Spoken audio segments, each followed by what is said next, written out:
Alhamdulillah, salatu wassalamu ala rasulillahi sallallahu alaihi wasallam, ama baad.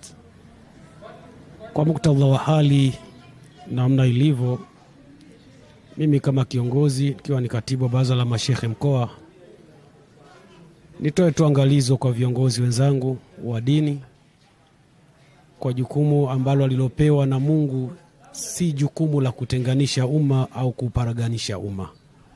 Jukumu tulilopewa kama viongozi wa dini ni kuhakikisha umma unakaa sehemu moja, umma unatengamaa, lakini pia kila mwanadamu anapata haki yake ya kibinadamu kama binadamu, na kila mwenye imani apate haki yake ya imani kutoka katika imani yake.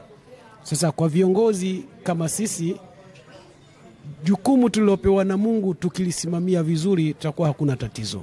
Lakini itasikitisha kuonekana kuwa kiongozi anaacha lile alilolirithi ama alilorithishwa na Allah subhanahu wa ta'ala la kusimamia majukumu yake ya kuwajenga watu, kuwajenga wanadamu kiimani ili wawe ni watu wema.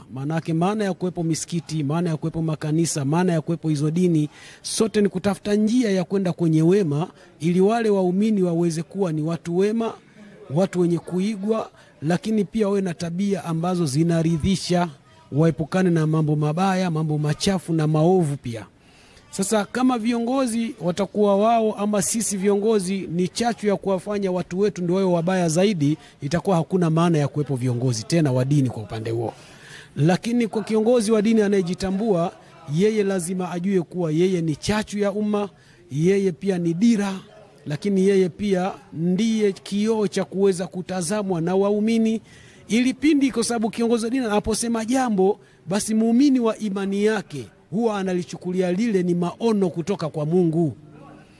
Kwa hiyo viongozi lazima tuchunge pia ndimi zetu, wachunge namna gani wanawaeleza watu, namna gani wanawaelekeza watu katika masuala haya, na hasa katika nchi yetu hii, nchi ambayo utulivu upo, amani ipo, tunafanya ibada tukiwa tumetulia.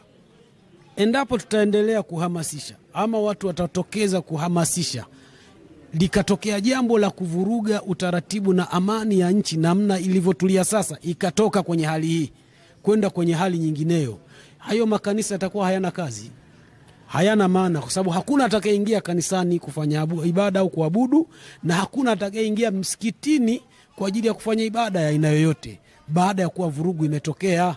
Kwa sababu kati yetu hayuko Muislamu wala Mkristo katika nchi hii akawa wote kwamba Waislamu wako katika kisiasa wako katika chama fulani, Wakristo wako katika chama fulani, wapagani chama